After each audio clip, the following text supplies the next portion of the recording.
some people joining in. We'll give them a few minutes here.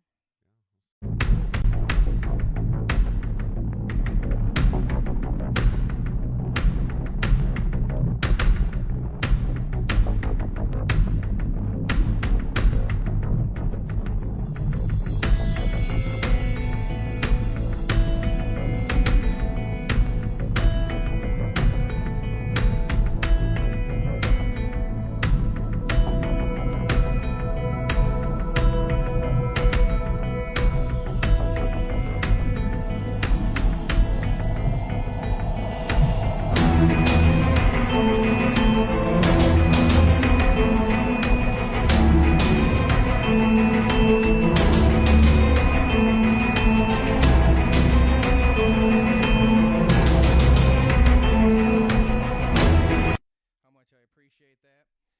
So here we are.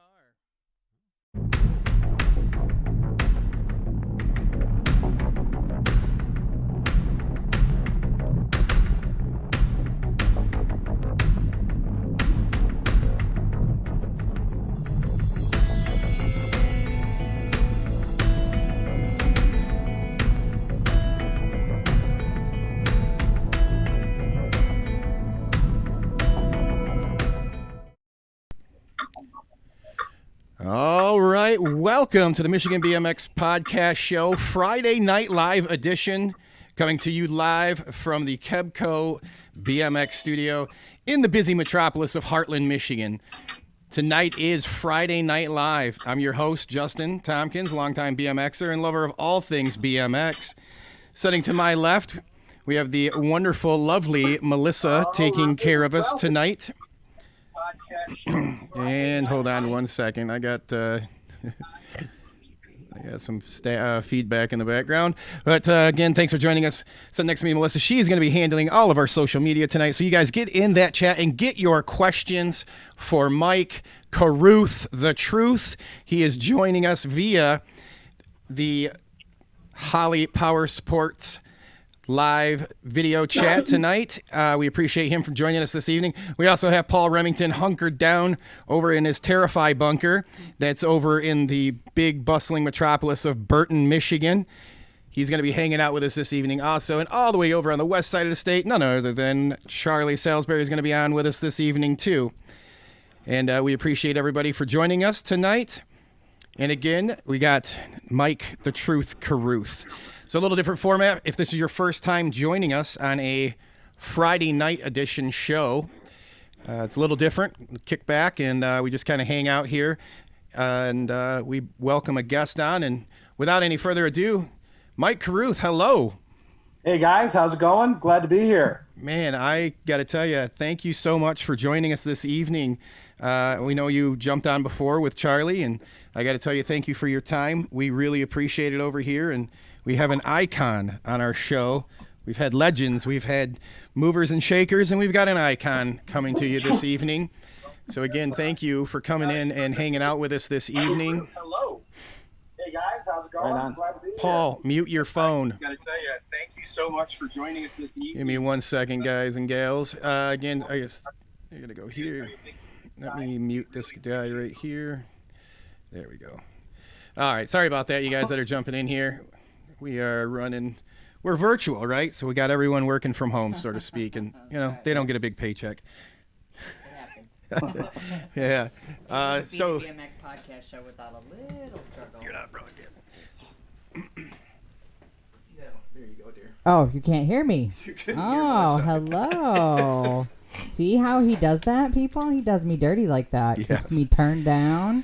All right. So again, Mike, thanks again for jumping in here with us.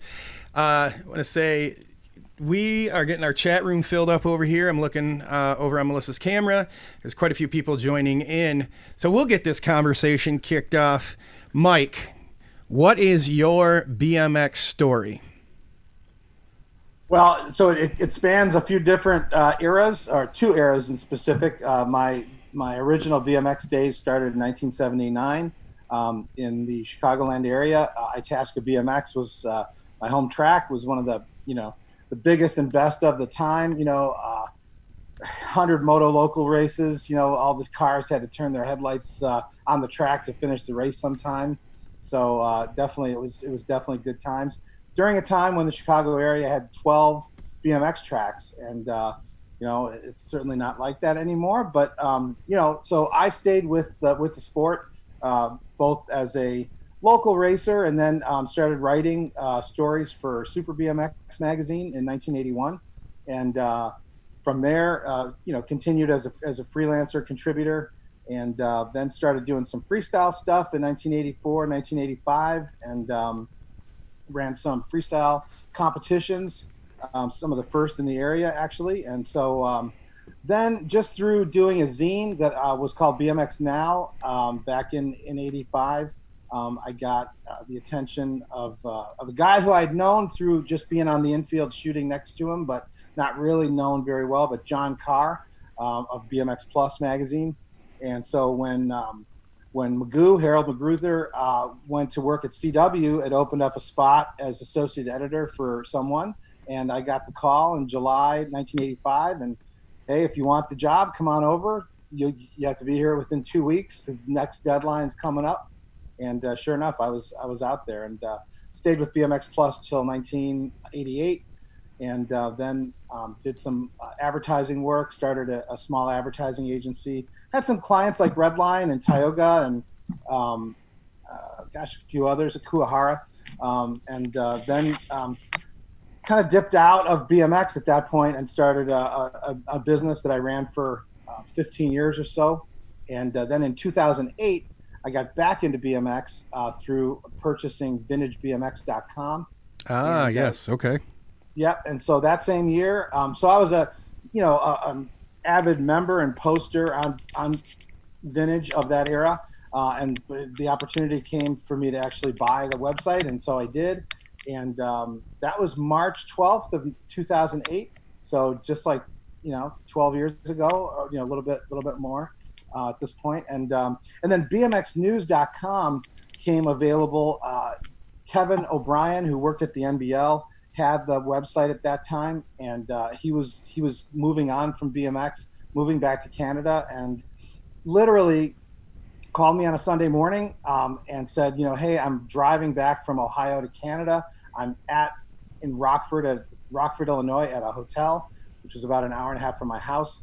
And he's like, if you're, because I had said to him at the NBL Grands that year in 2008, hey man, if you ever are interested in maybe selling the website, I'd love to talk to you about it. Well, a month later he called, and so I think it was either on my birthday or the day before my birthday, but as a really nice birthday present in '08, BMXnews.com came into my life, and it's been an awesome time ever since, and that's there's a lot more to the story that brings us up to the current era and BMX Racing League, starting that with Donnie Robinson back in 2016. The roots of that had started on Vintage in 2009. And so a lot of these stories sort of interweave each other, but that's kind of the long and the short of it. Wow. So for those that are new, maybe haven't been around for a little while, Vintage BMX, a little brief description of what that is. So that is it exists to this day, not in the prime condition that it once was, but we're going to get it back to its former glory at some point. In 2008, it had started, I believe, in 2001. Randy Schaffner from Prime Racing Products, NorCal, he started a website called oldschoolbmx.com, and then Bill Curtin came into it, and I'm not sure that I don't want to get in trouble because these guys will definitely call me out on that stuff. But anyway, so Randy was there. Bill Curtin came into it. Other guys and super helpful, big time contributors came in. Alex Kenlin and Rick Thomas and some of the other guys, Hal Marshman, and so that was the era of kind of when BMX collecting, old school collecting, was kind of coming up in the world. And so this website was there to sort of be the central town square of all that whole thing. And of course, a lot of the guys who were in the collecting world were getting back into BMX as racers and with their families. So there was a very hot and contentious modern day racing forum that was very just super live and like electricity 24/7, and a lot of people posting in all caps and saying I'll drive 7 hours to meet you behind the blah blah blah theater, bring your bring your balls, or excuse me if I shouldn't say that, but hey, we're it's good. Friday night. It's Friday night. All right, well anyway, so Chris isn't here tonight, so he can't yell and scold at He us is listening. if though. we say I'm usually shit, pretty damn, clean on the air, God, so, son of a whatever. You're good. We're good. But so there would definitely be those challenges where people would be like, I'm going to leave the door open, and if you've got the sack, you come on in, and we'll settle it like men or something. It's like, wow, man, this is crazy. And so I walked into that. I had actually approached Bill about buying the website in like a couple months, like a month maybe before I actually he actually said okay, and we agreed on the terms, and then I drove out to Phoenix. It happened to be the weekend of the Winter Nationals, which was the perfect time to be in Phoenix, and back on the scene, back on the scene. So I had left, I was associate editor of BMX Plus. So I had gone to all the races, and, I was doing a lot of traveling. Then I worked in advertising for the magazine, and also still did some editorial.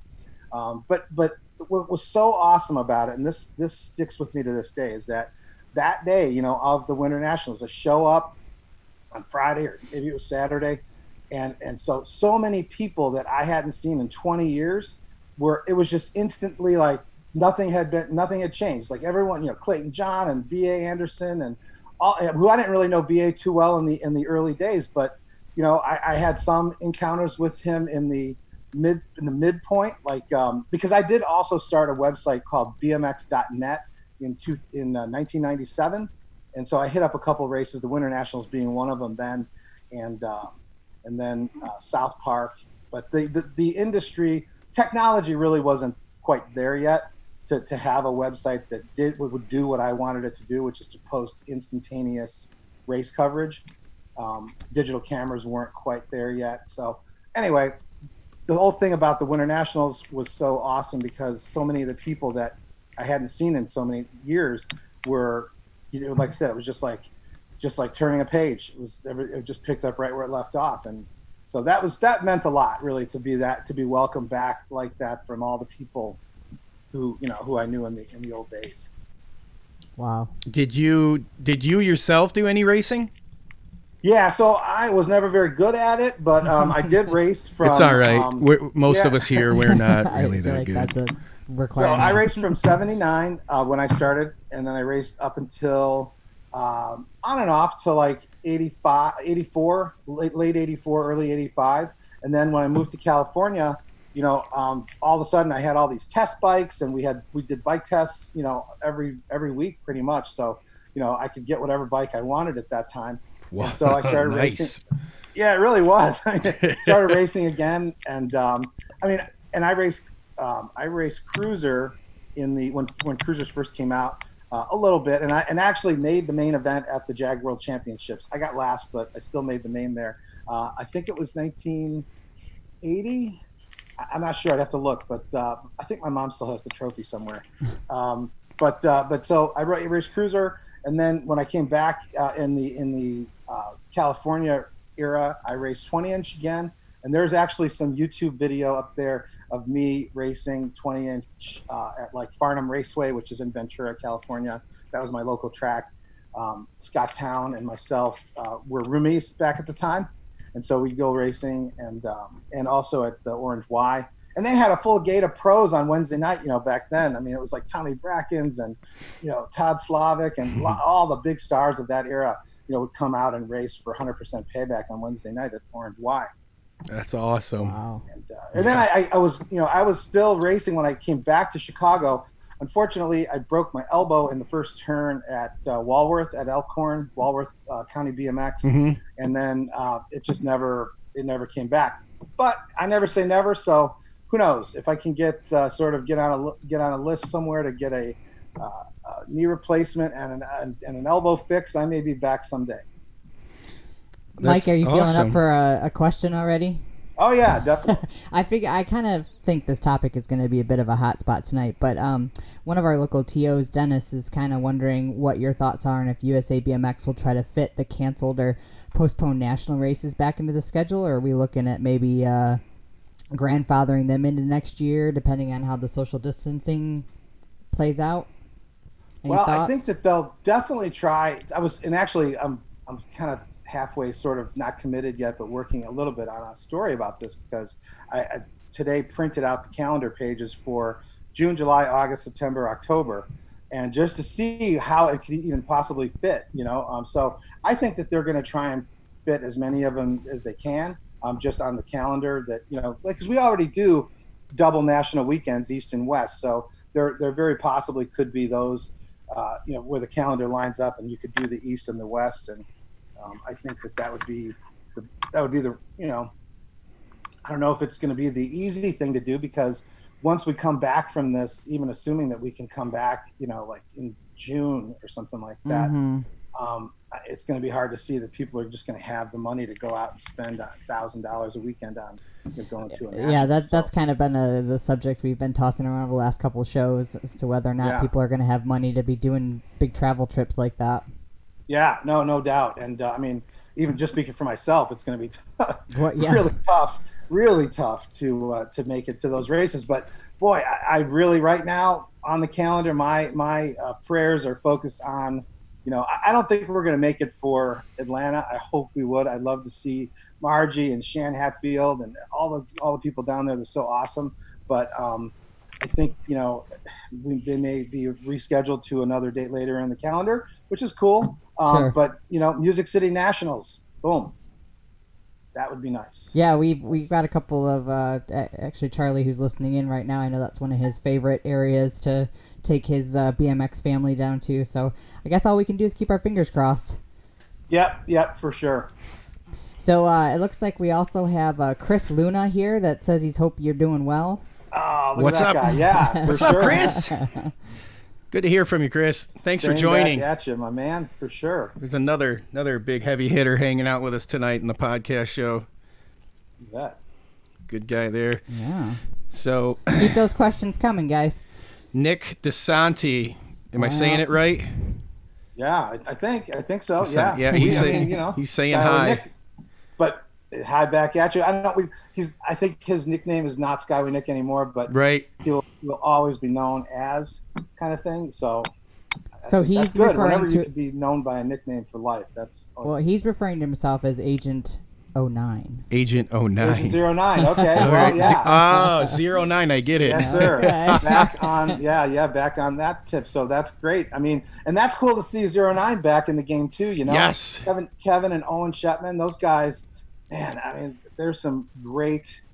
That's a great story, really. I mean, of just how one day of just a BMXer that's a kind of a wide-eyed kid, just gets a wild hair and says, Mom, here's, shows the mom a magazine and says, where is this? Can we go there? We just show up there, at the 09. It was in a dental office at the time, and we just showed up there and just like, they were very courteous and, just it started off a lifelong friendship. And, Owen Shepman was a great mentor to me coming up in the industry. And just as a kid who didn't really have too much else, I mean, it was 09 and Schwinn really in the Chicago area. And so, 09 was, you couldn't really, Schwinn, we rode our bikes up to the Schwinn factory just to see it, but there was no getting in and, hobnobbing with Rick Schwinn or some of the top names over there. It was, so, getting to meet Owen Shepman and having him take us around and show us all how it all gets done. And then they move into the new facility, and it was a magic time. It really was. I mean, and for those that are new to the sport, I mean, I don't want to make the whole evening about the 80s by any means. We got a lot to talk about for the present era, but anyway, that got off on a tangent about 09. That's perfectly fine. What a fun experience. For those that are joining, may not know, there might be some young bucks in here, and they would be seeing 09 right now, probably for the first time. Mm-hmm. They don't you kind of tell them what 09, what are they? Well, 09 started out as a motocross company that did numbers and panels, like plate panels for motocross and that kind of thing. And then just kind of as a I don't know exactly. Owen would be a great guy to have on the show to take this the rest of the way. But there were a couple bike shop or a couple of motocross shops that also did some BMX, like Roger DeCoster, frames and that guy. He did BMX. Well, he did a frame that was the Roger DeCoster frame. I mean, he didn't, but I think that it was made by Mongoose. Okay. And it was the Roger DeCoster Mongoose made frame. And so some of the motorcycle shops of the time sold those bikes. And so anyway, all that just to say, 09 got into BMX, and it quickly eclipsed their motocross business, manyfold. And then they started making number plates. First one, was called the Wildfire plate. It really wasn't all that popular, but there was a guy named Andy Olson who was here in the Chicago area, and he made custom plate covers that were checkerboard plate covers. He cut them by hand.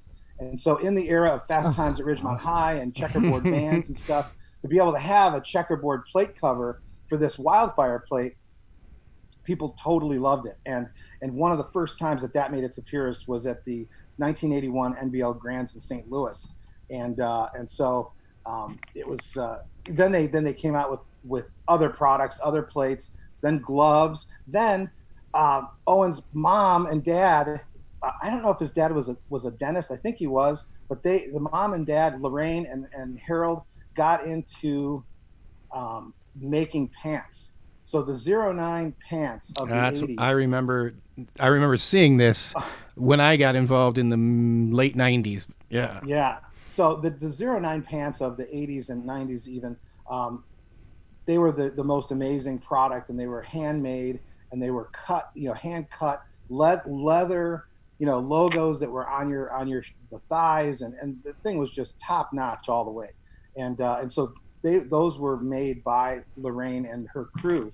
And if you look at any top rider of the time, there, Brent Patterson, Brian Patterson, Richie Anderson, there's too many to name, but all the top stars of the time that weren't, already on contract to people like Max and Haro had their own pants at the time. And so, but it was amazing. And so that's what they sort of dipped out of it. Like, BMX kind of went into an ice age back in the late 80s. And, they in 09 sort of dipped out of the sport. And Owen kept the company going, but sold other things. He got into the business of selling supplies for vinyl cutters, like the Gerber blade, the Gerber edge and stuff. And so they sold equipment and they sold some consumable supplies. And then he was a guest at Vintage BMX. We had a Rockford gathering every year. It was a bike show. It was like a banquet. We had a guest speaker. And so Owen was our guest speaker for the Friday morning breakfast at the 2009. It was Rockford 09. And it was just so amazing, such a magical day. Lorraine herself came as well to be there and be a part of it. Wow. She spoke a little bit, and it was just awesome. And so as the listener is hearing some of these stories, the stories and the experiences are really the central theme of why BMX is so amazing and why these are the good old days, truly. And so I think that a lot of times we just get taken a lot of, up by, we got to, get from this race to this race and let's get home because we got to go to work. And it's like, boy, sometimes the breaking down on the side of the road is the best part of the whole day, the whole weekend. So just, I don't want to do too much preaching on that, but it's definitely worthy. I think that's true. Yeah. Yeah. I got I went out and grabbed the 09 number or website and threw it up on the screen for everyone to see. So we're looking at the airflow, the lightning bolt, some of the, and the OG right there, this guy, you got that. One of them's back there. Yeah, there is in the back wall. I was like, I feel like I have worked with that. You've worked with it. So that guy, right? That was one of their OGs, right? That was, the Moto control panel was really, I don't know if it was the next one after the wildfire, but maybe it was. And what was cool about it is that it came with a marker, like a little dry erase marker. And so on the actual, if you show right that there, again, on right the back. there, you see like your moto, your gates. Oh, wow. Well, that's a great idea. Forth. Very practical. And back then you'd have pads on your bike. So you tuck that dry erase marker into the top tube pad and then be able to write down the next time. Or that's hand it to brilliant. your dad. Huh. Yeah. It was super cool. Do we have any questions? Yeah, I was just going to change the subject. So, Solon, who is one of our kind of local celebrities around here, says that he rode for you for a hot minute. I didn't hear the question. You skipped out. Solon? Yeah, Solon was just saying that he was reminding us that he rode for you for a hot minute. Yeah, he sure did. BMX Underwriters team. Absolutely. Yeah, those were fun times for sure. I kind of skipped over that part really, just as starting my very first company at the age of 14 and dropping out of high school and stuff like that. But yeah, so BMX Underwriters was it was an awesome idea. It was an awesome thing that we were able to do. And basically what it was we would see all the product tests in the magazine. So like all of the, like the BMX Action, test, RL and Buff and, Build and Leap and Jones and those guys they test the newest and coolest bikes and parts and stuff. And then Oz would write an article about it. And it's like, and then they do the same thing in BMX Plus and Super and stuff like that. Well, I got the idea that number one, paying for these bike parts is getting kind of expensive. My mom was a hairdresser, didn't really have, a lot of extra money for bike parts and stuff. So how could we come up with some idea to, provide a service, and I can use my writing skills because I was just starting to develop some writing skills and some photography skills. And so BMX Underwriters was formed as a company that was an independent product testing company. And so, like brands would send us their products, we would test them. I had a team of a few riders, and we would ride them, and we would photograph the event that we would test, and then I'd write a story about it. And that was something that the company could use for their own PR, or they could submit it to a magazine and maybe hope it gets published, whatever. And actually one of our very first, I don't want to call them sponsors because they really weren't sponsors, but this one did turn into a sponsor, was Charlie Danishek at DK, came in and sent us some stems for evaluation. I actually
see, I still see Charlie on some of the family photos, and it's always great to see him. So awesome. We're gonna jump to a quick commercial. For those of you, we lost sound for a few seconds. I apologize about that. We're gonna come right back after this commercial. We're here with Mike Carruth. You guys get your questions in the chat for Mike and us here, and we'll be right back. We got to go visit our friends here at Magic. Hey, Metro Detroit, it's time to experience the coolest store you've never been to. Magic Motorsports in Waterford. Discover over 40,000 square feet of savings. From motorcycle parts, accessories, and service to hoodies, coats, jackets, and sunglasses from Oakley and Spy, and so much more. Looking for that perfect gift? You'll find it here. Get big discounts on everything every day. We also carry the area's largest selection of BMX bikes and accessories. And we change motorcycle tires while you wait. Magic Motorsports on Dixie Highway just west of Telegraph in Waterford. All right, and we are back, and we have Mike Carruth joining us. We've got the crew also logged in tonight with us. We got Charlie hanging out with us, and we also have Paul hanging out with us over in Burton. Paul, say hi. Hey, how's it going? Very glad you could join us this evening. Did you have a question for Mike, or did you have anything you wanted to shout out to him? Man, no, I was just kind of blown away by the whole BMX Plus story. That was really cool. Awesome. All right, we're going to check back in here in a second. Paul, he does our sound. I have something to share on Charlie's behalf, although it probably would be better in his own words, but I'll read what he wrote. He could unmute himself. Well, he could, but he took the second to write it out, so I'm going to do the due diligence to read it. So Charlie Salisbury says, within hours after Dirt Hawk, who is his son, for anybody who might not know that, broke his leg on April Fool's Day 2017 Rock Hill World Qualifier, Mike sent Charlie the proof of the most righteous picture of Noah's career jumping into turn 2 earlier that day. So 3 years and 2 days ago, I knew I had a friend for life. Thank you, Mike Carruth, for being the most positive role model. Gosh, that's so awesome. That hits me right in the feels there, as they say. Yeah, right. And thank you for that, Charlie. And that was a great picture for sure, and it was a great moment just right there. But unfortunately, later, not so good. But he came back, and he's still kicking butt today so. And taking names. So yeah, for sure. All right, so to change the subject just a touch, Jay Kearns has a question about, he's wondering if Mike has an opinion why no one has taken over the BMX Mania website and if there is still a place for that type of race coverage. Well, that's a good question. Jerry, is a good friend, and I have an open offer to him to take it over if he wants to do that. But, I think that he's a great steward of the website, and there's a lot of deep content there, photo archives dating back, long time. And so I totally understand why he wouldn't want to let that out of the hands of, his own personal hands. Oh, sure. Because it would be tough for me to do it with Vintage or with BMX News, because I put a lot of time in, and not nearly as much as Jerry put into his. So I think that could have to do with it. As for whether there's room for a BMX website, here's the thing I think about that. It's like, yes, it's what, like, social media is kind of like the thing of the moment, and everyone wants to post on there.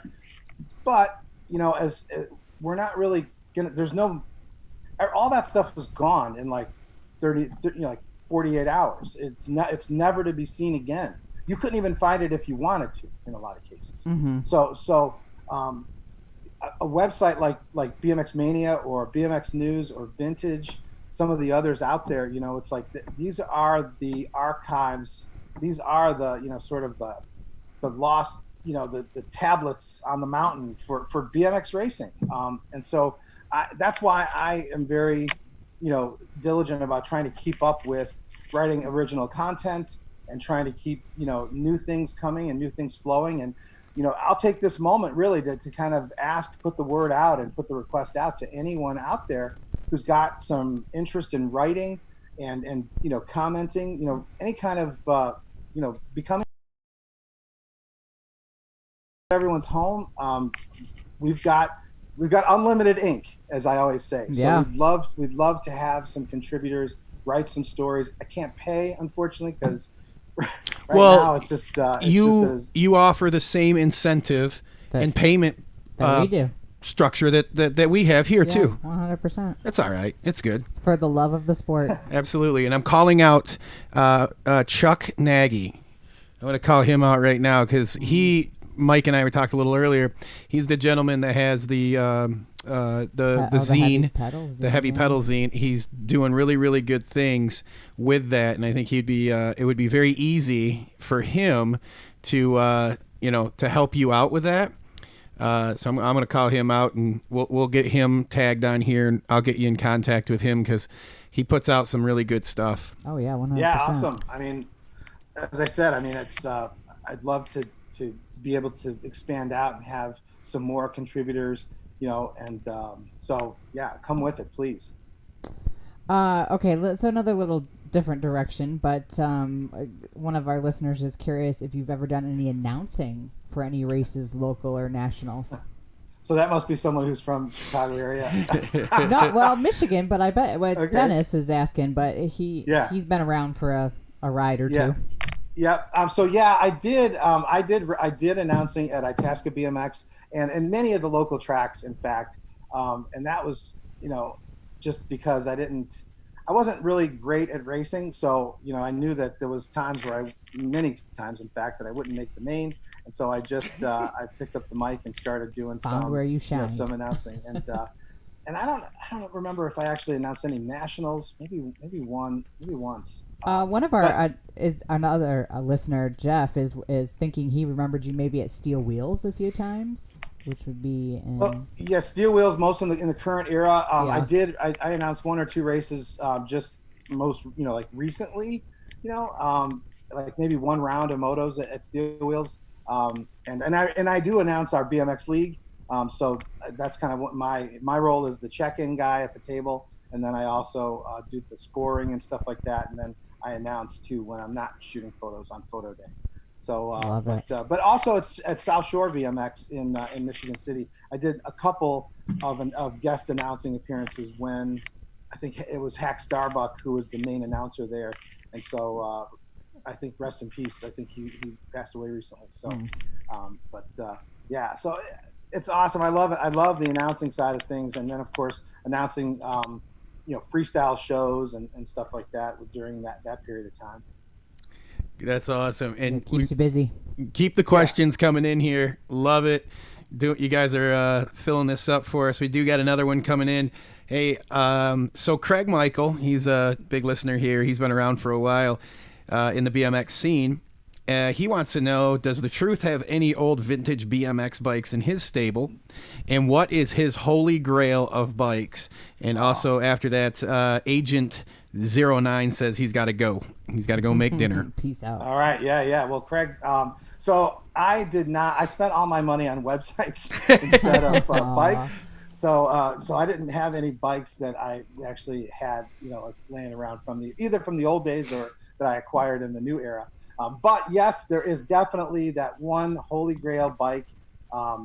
Jeff Tollefson has it, JT, up in Minnesota. I think he still has it, but it is a 1978 Proline, white with red parts. Now that bike was the one that was the one that was the centerfold bike on my wall, drooling over it and just wanting it so bad. And so that if I ever were to build a bike, that would be the one. Because even seeing it today, it's like, man, it's just, you get the tingles just seeing it because it's so awesome. Wow. All right. So we, as we said, we keep it pretty loose to kind of just flow with the conversations on the Friday Night Live show. And I tell you, this is awesome. So one question we kind of like to talk about or asked, it's because it's obviously came up lately, is sure. Where do you see, and you touched on it a little bit earlier, where do you see and what do you see the scope of BMX racing after this COVID is, finally taken care of and we've eradicated it and all the stay-at-home things are lifted and we're good to go back to what'll be, as normal can be. What do you see that landscape looking like? I think it'll be a gradual return to normalcy, which is actually kind of good because while maybe not great for USABMX and their return to getting the the machine going again, because it they have such a great fine-tuned, order of things, but it's going to take a moment to get that going again. And during that moment will be the time to shine of the local tracks. Because, and so what I'm saying too is that you local tracks, and BMX brands too, for that matter, it's like so many BMX brands, I think, feel like, no one's buying anything. I'm just going to sit on the sidelines and not really do anything. And then, when things start coming back, then we'll ramp things back up. But man, this is the time to really make some headway. And so, as far as the local tracks as well, keep in touch with your riders. Even if it's just a weekly email to say, hey, we hope you're doing okay. Once we come back, we're gonna, do this and that and this, and just to keep in touch with those dedicated riders and those dedicated families who are they're all in on the local program, and even those people who aren't usual suspects at the local track. These are people who you will see because they may not be quite ready to just start hitting, one national week after the next right off the bat. Sure. Yeah, it's going to definitely be a limitation. Okay. So, you go ahead. No, go ahead. Are you sure? Yes. Are you sure? Okay. So, I'm kind of getting onto a subject that I know is near to dear to your heart with the Beginners League. There's a couple of questions on here about what is your opinion on how this COVID-19 situation might impact some of these beginner league programs and future status. Yeah, it's a good question. I think that so much of it is going to be based on how we as BMX racing, respond to it. And when I say respond, I don't mean I'm using that choice of words very carefully, because you can react to something and you can respond to something. And that's a big thing that Zig Ziglar, a sales trainer, that the most high of sales trainers always says. You can respond to something or you can react. Responding is always better. If you have your medication, you're having a reaction to it, that's not good. If your medication is responding, that's good. And so I think if BMX racing, and I'm here to help, by the way, so Donnie Robinson, he's here to help. A shout out to him tonight, and Tiffany. And Tiffany. And their new addition, right? And Bennett, yes, the new addition, yes. Bennett. That's Robinson, such a great name. Yep. Great name, and after a great man.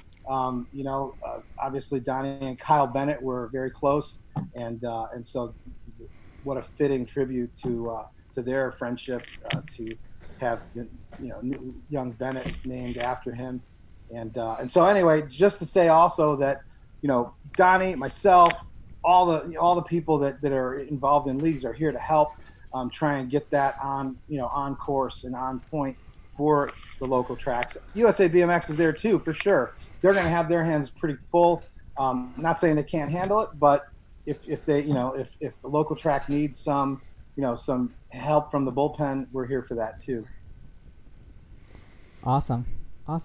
So kind of a little funny, speaking of USABMX, Charlie's kind of wondering if they're forever going to hold a monopoly in the USA. Well, I mean, I think that here's the thing I think about that is that it definitely would cost several $1 million to create a new sanctioning body. And I think that anyone who has several $1 million has better things to do with it than start a BMX sanctioning body. Mm-hmm. So that is definitely one thing that I think about it. And then the other thing is, I don't know.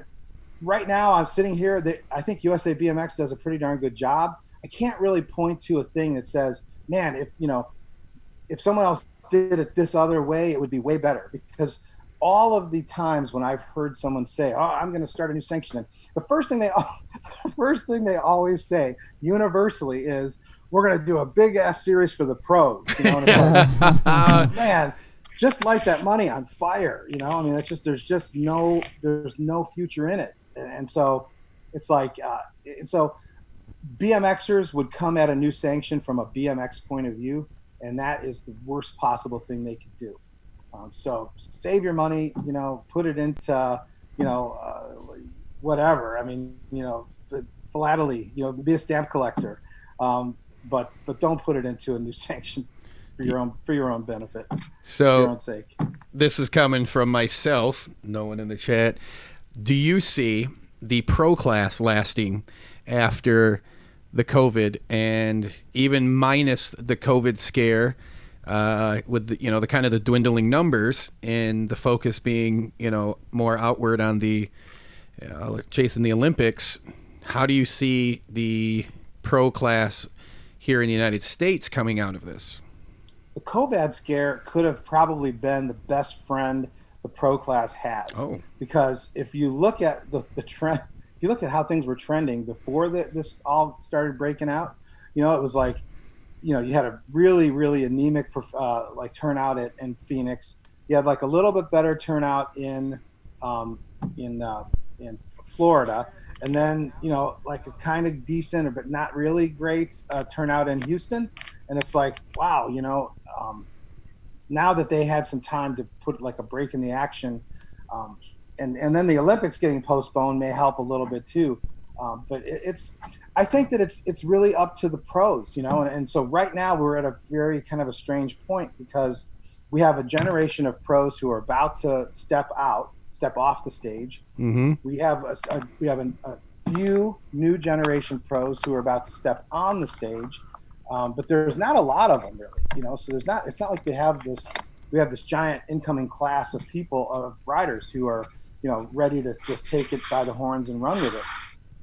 And so what you end up having then is that I think that some of the new riders coming in, they just, they don't necessarily know how they're supposed to take this by the horns and make it their own.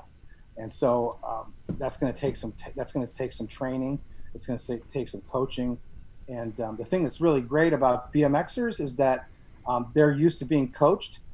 So hopefully whoever's coaching them on this, they listen to the coaching and they do what they're asked to do. I think that sometimes we have, and this has been the case in AA for a long time, but like they kind of, they know that they're the top class, and they sort of look at themselves as the top class, and sort of, there's things that they have to do now they may not have had to do, 10, 15, 20 years ago. Right. And so it's just a different animal today. And so if they don't, then I could definitely see, there probably will always be a pro class in BMX racing, but I'm thinking that it'll more resemble a pro with 100% payback and just sort of come on out for the, for the good and the glory, and versus, like to make a living out of it. It's still, we're not there yet, and it's still salvageable, but the riders really have to, take it in hand and work closely with the sanction to make it happen. And that means going out and getting their own sponsors, maybe, finding a series sponsor that'll, the ladies go out and find their own, and maybe it's Maybelline or someone like that, and they bring this money to the series, and they add it. It's added into the. It may not be part of the actual purse, because if the ladies go out and they get $100,000 from Maybelline to add $10,000 per race, the men may not do that, and according to UCI rules, it has to be equal. So Correct. Maybe that is money that's paid outside of the construct of the race. It's a contingency, or it's packaged in some other way.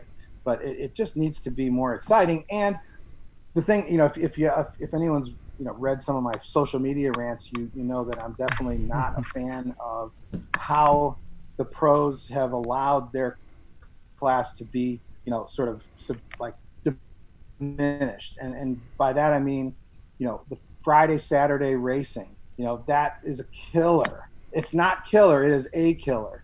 And so it's terribly knocked them down a peg in terms of prestige. They're racing inside the pre-race. That is about as bad as you can get, and so just for the convenience of flying home on Sunday. So convenience is always the enemy of progress, and that's big time the case with this. The other thing, this every 45 minutes running order. The kids who we want to see them are in staging when they're running. You could go a full weekend of racing and not see the pros once, based on how you're, whenever you're staging up for open, or you're staging up for 10 novice or whatever. It's like, we need to get these guys, and gals, visible again.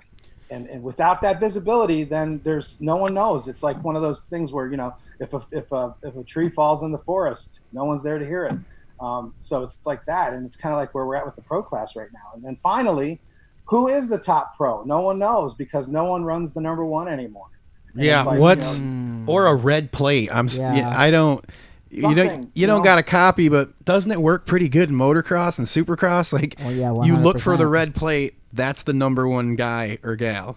If you go into any race, into any national race or local race for that matter, in the staging area or in pits or whatever, and just ask a bunch of 10-year-olds or a bunch of 11-year-olds, like, hey, who's your favorite pro?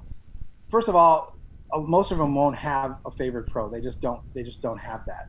Hero worship works differently today. And then the other thing is, who's the number one pro? You can ask them. They don't know. No clue. They're not going to have a clue about that. I think we talk about that a lot at the tracks. And I'll just simply ask, you go up to, 20 kids here right now, ask them if they can name 5 pros, and you're not going to find it. It ain't going to happen. Right. And so that is, it's tough because, again, like hero worship works differently today. I hate to use that word, but it is kind of what we're after. I mean, Stu Thompson, it's like a lot of us of those era, whether you were the 80s era or the 90s era and it was Christophe Levesque for you, whatever it was, it's like we had, we had posters on the wall. I wrote an SE because I liked the OM, I liked what he was up to because he was the young entrepreneur who was making it happen, and that's what I wanted to be. Who was the OM? We got to let some of the people in that are new. Yeah.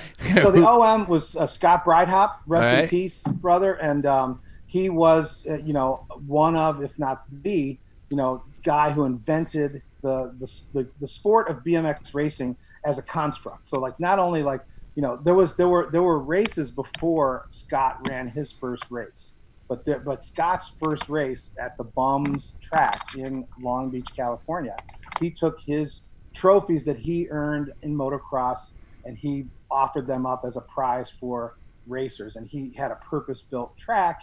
And so, July 10th, 1969 was the Palms Park.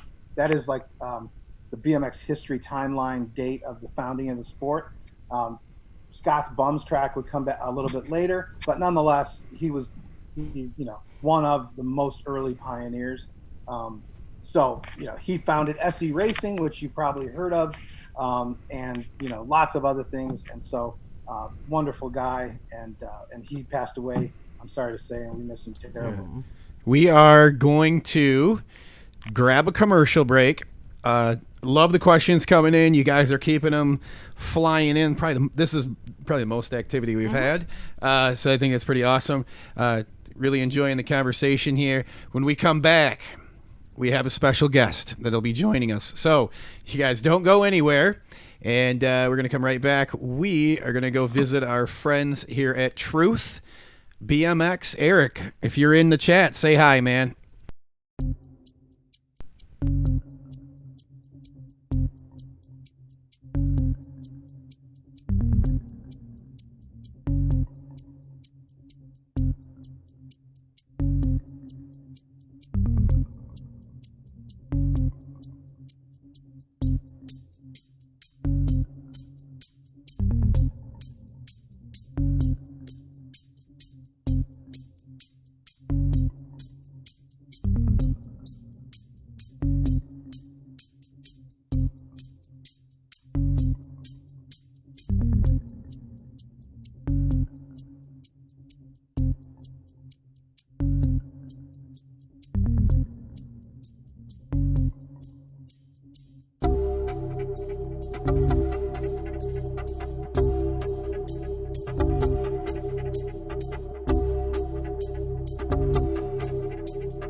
Hey, I can't hear you. All right, and this guy, look to your screens now, without any further ado, and he just hung up on me.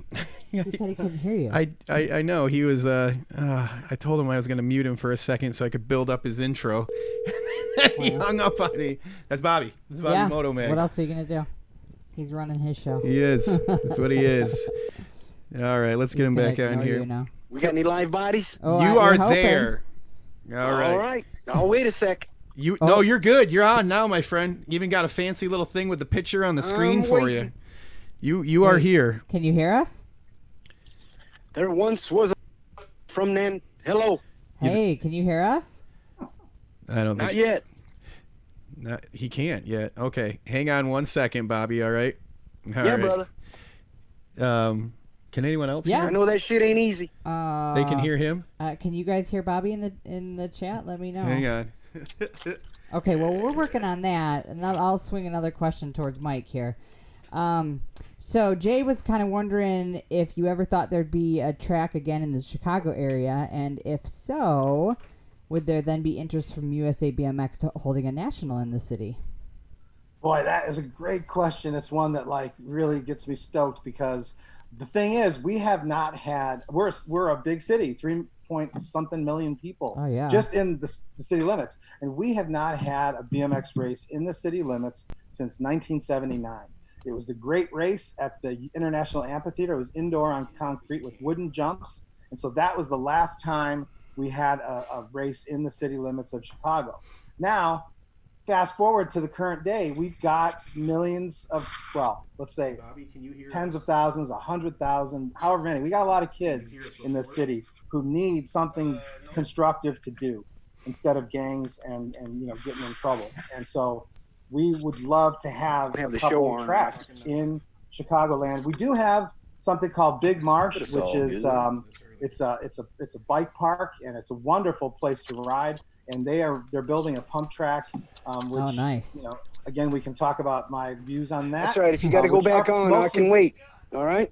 Mostly favorable as far as that, but I'd love to see a beginner level BMX track, racing track out there, and it's in other places in the city for us to start getting kids racing over Yeah. there. That's a beginner level track. So national, I sort of half kidding, but kidding nonetheless. Someone had talked about whether they were going to come up with a new place to run the Grands this year, and so I said that they should do it at McCormick Place here in Chicago. Oh, I'm familiar Timo with was that. like, nope. It's going to be in Tulsa. Which I get, and of course it will be. But we'd love to see it here in Chicago. It'd be a great place. McCormick Place, perfectly suited. Once they get done with being a hospital of 3,000 beds, hopefully that is soon. But yeah, we've got lots of room, and we've got a great big airport, and lots of wonderful restaurants to come and for. Oh, yeah, that would be a town. great city to hold a national There would. in. All right. We're going to check in. Bobby, can you hear us now? Yes, I can. Okay. Okay. All Clear right. all airwaves for the big BMX podcast. Here he is. So sorry about the hiccup, guys. We moved things around for a little different setup for Friday Night Live. Justin plugged in the wrong effects send cable. Sorry, Bobby. Sorry, Mike. Sorry, everybody. Cool. What do you got for us, Bobby? What are you going to bring this week? Hello out there in BMX land. All right. Hey, this lockdown's making me crazy. I need cigarettes and lottery tickets, man. Hey, you guys should see my armpits. They look like I've got Frank Nuccio in a headlock. Come on. You know what I'm saying? Oh, for those that don't know Bob or Frankie's got some hair. So Yeah, he does. hey, we had some questions last week because you just kind of blew in and took off, and you ended up kind of being the mystery man here that everyone was like, wait, who is this guy? So we had a bunch of people asking like, what's your story, man? Like, how'd you get started in BMX? Oh, man, are you kidding me? I was one of those kids that was born to ride BMX, born with the love. I mean, I was riding BMX before we even knew what BMX was. Oh, Mike Carruth. That's right. He's- Absolutely. He says, yeah, jumping garbage cans, We were setting up our own races in the lot, and then like you guys were talking about earlier, Scott Breithaupt started organizing it, and then it finally came to Arizona, thank goodness. So we've got the picture on your Facebook page up here. You doing the tabletop out of the. It looks to be one of the drainage I was ditches. going to say it looks like a bathtub. Yeah, man. I'm getting a lot of mileage out of that picture. You know what I mean? Those are some awesome haircuts too, by the way. Yeah. Look at this. Look at this guy. Flat. That's what they call a flatty right there, ladies and gentlemen. Yeah, man. That's right. Jeremy McGrath and Billy Griggs both learned how to tabletop from that picture. So that's cool. We got to know. Can we get you on for a whole show one night? Yeah. You guys just say when, man. That'd be cool. I have a BMX story. We want to hear it. Share away. Yeah, well, if you got a second, man, I'll gather around, kids. Once upon a time, there was a little boy who just loved BMX. He would ride from sunup to sundown, pretending to be a BMX pro. He rose through the ranks of novice, intermediate, expert, and finally pro. Then one day, the Nationals came to town. Everyone was so excited. Our local hero lined up in the gate, and boom, the gate was down. But our hero hit the gate and did a flip Todd Lyons would be proud of. He broke his leg and got dead last, sold his bike, took up pocket pool, and now sells support appliances online. Yeah. Wasn't that a great story, kids? That's amazing. That is, you're not talking about anybody specifically, are you? Well, it was modeled after Mike Carruth, to tell you the truth, because he was a young Illinois kid on his BMX. And he had to end his career early, and now the secret's out. Well, Bobby, I didn't even know about. So yeah, look at that. Telling your I love it. crystal ball there. Hey, I want to give a shout out to Bill Morris and the gang at the USABMX, Gork, Shannon, Gmo, and Bill himself decided to take up racing, man. What's he racing? He's racing to the refrigerator and back. You know what I mean? Those guys are bored. Oh, hey, well, I got to tell you, I appreciate you jumping on. After the show, I'm going to hit you up. We're going to get you scheduled in. You're more than welcome to join us next week. Yeah, here's cool. Here's the big drum roll. There's your drum roll. Yeah. We're going to have a friend of yours on that you do a lot of shows with, all hunkered down in the third bedroom. We're going to have Brad on next Friday. Yeah. Next Friday, right? Yeah. Yeah. So I'm sure Brad would appreciate you calling in. Wait a second. He's calling in. Hold on. This is Brad. I don't let my education get in the way of my ignorance. What? He hung up. Yeah, there's some bitch. Yeah, That's cool. I've hung up on the show too. So, yeah. Hey, again, thanks for jumping in here. Always bringing the comedic relief. We appreciate it, and we'll chat after the show. I'll get you set up. We're gonna have you come on here and tell us your BMX history. All right? Right on. Anytime, fellas. And remember, toenails are a source of protein. It's all good. Thank you. Oh, that is Bobby Motomag joining us this evening, bringing in the comic relief for us. How long you known him, Mike? Well, so I started as a guest on Rail the Berm, maybe it was like 2.5 years ago, something like that. So, but of course, everyone of a certain era has seen that picture. Didn't know the man, but definitely knew the style. Absolutely. We got quite a few questions right over there. I see a few of them popping in here. Yeah, we got another one from Craig, right? Yeah. Yeah, what's his? So Mike Craig's wondering if you ever raced the Pontiac Silverdome in '81. I didn't race that race because I was covering it for Super BMX, and there wasn't enough time.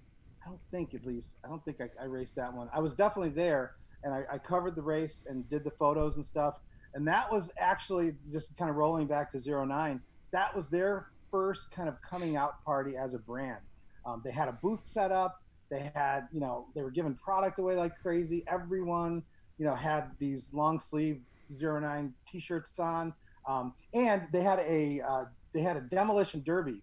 I don't know if it was between Friday and Saturday or Saturday and Sunday, but Really? There was a demolition derby, and all the BMX industry guys, like the owners of the brands, sat and rode and drove the cars. And so Owen Shetman was, he had his own demo derby car, and it was crazy. That was kind of like rodeo BMX back then, And if you ever get a chance, to the listener, if you ever get a chance to listen to Bob Tedesco's Hall of Fame speech, that is pure gold. Because I'm not going to ruin it for you, but he's got an incredible story about what happened at that race, and so because Bob Tedesco and was the guy running it. It was IBMXF race, so it was a partnership between NBL, IBMXF, which was Garrett Dose, and and so Bob was responsible for really running the race. And then as soon as the pros were in the gate, something happened that was very much kind of the thing that we would see all the time in that era of BMX, and it had to do with the pros' money. So that's all I'll say. That was Craig's second part to that question. That's so. Yeah. Wanting to know if that was a true story or not. Oh, okay. Well, I think it was, because Bob Tedesco said it was. All right. And so the other thing that, just back to USA BMX for a minute, and so I think that a lot of us, we always bemoan the thing that's going on right now. So it's like, this local race, I wish I didn't have to do it. Well, guess what? Now you can't do it. So it's like, Sure. Oh man, I really wish we could go local racing.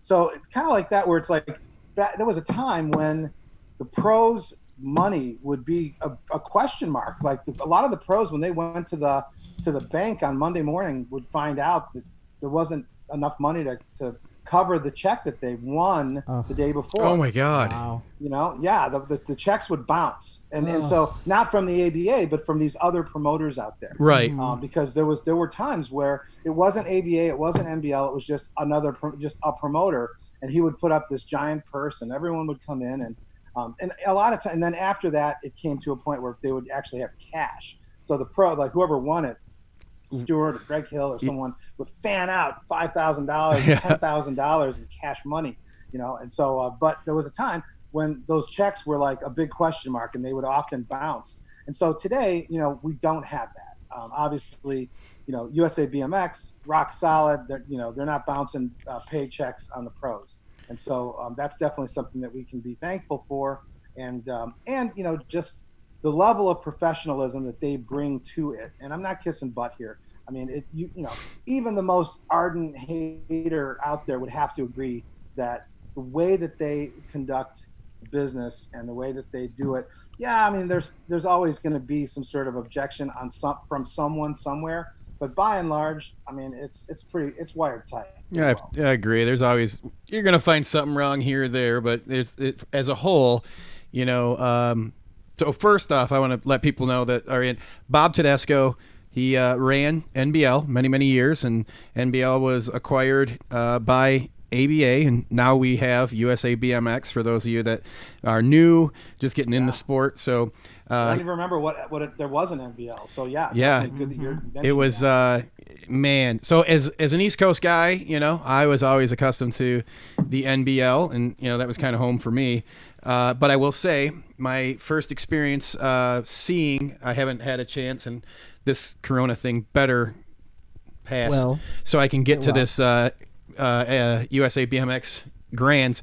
But watching it, I'd raced many NBL. There's even some number plates behind us from it. A great time. And then I saw the ABA USA BMX Grands, and being a disc jockey, working in many nightclubs through the years, I looked at that and I said, holy shit, this is a real production. And like, this is a show. Like, this is how it needs to be done. And it was, it's like Supercross. You go to a Supercross race, there's laser lights, fog machines, things blowing up on the infield, and I was like, man, they've got it. They know what they're doing. And yes, it is a very polished corporation, and they do a good job. And everyone's going to find something wrong. We talked last week a little bit about tracks versus NBL and ABA, but as a whole, they do a fine job. So quick question. We were talking about some promoters that hadn't paid out, and rumor had it there was a promoter back in the day, long before I got in, but he had the initials of R and R, and that guy had a hard time paying people out. Is there any truth to that, Mike Carruth? I don't know what the current situation is. I think that there may have been a problem sometime, but one thing I will say though is that for many years now, that particular gentleman has been on the ballot for the Hall of Fame, and he's not in the Hall of Fame for that reason. For a reason, like there was some stuff that happened. Whatever. I'm not looking at that. Right. But what I am saying is that particular guy was the man that did the very set up, promoted, got the very first BMX World Championship running. Oh, wow. He got BMX on television for the very first time, and in a big way, a couple times really. For any of my fellow Hall of Fame voters out there, I'm not in the Hall of Fame, but as a member of the media, they allow me to vote, and so I just think that it would be perfect to have him in the Hall of Fame for sure, and so go for it. All right, we have a couple questions coming in, and before we jump to them, we got to go say thanks and to our friends here at RSVP. They're one of the local companies here, and those guys are getting hit really hard by this Corona shutdown here. They help out with a lot of the cables, a lot of the equipment here in the studio, the mixer board, things like that. John and Lynn, some really good people. John, he's BMX guy. Lynn, she loves the sport. Hopefully they've joined us this evening. Really good people, and they've been helping out with the show. And we're going to go pay some bills with them. RSVP Wedding and Event Designs. Anything you can imagine under the sun for your wedding, corporate event, parties, or even private events. Winner of the prestigious Best of Weddings by the Knot. Family owned and operated by some really cool BMXers. Call them now, 248-301-5522, and tell them that the Michigan BMX Podcast Show sent you. I know. All right, and we are back. Once again, thank you, RSVP, for helping us out. Look, if you're local here, heck, we've actually even done a wedding out by Mike. We did one out in Chicago here a little while ago for Lynn's, one of Lynn's relatives. So, look, they'll go, and they do a really good job. They do some really big productions, too. Make sure you check them out. They do corporate events, weddings, you name it. They do it all. And we are back with Mike Carruth from BMXnews.com. If you guys haven't been there, make sure you get over to sign up, make that one of your favorites, bookmark it, make it one you frequently visit, and Vintage BMX. Melissa, we have it looks like we got quite a few questions here. I'm going to put this out to the both of you. It was initially directed to you, Justin, but I'm sure Mike's going to have some thoughts on it. But what do we think is the incentive to turning pro today? None. Well, that was too easy. I don't see one. The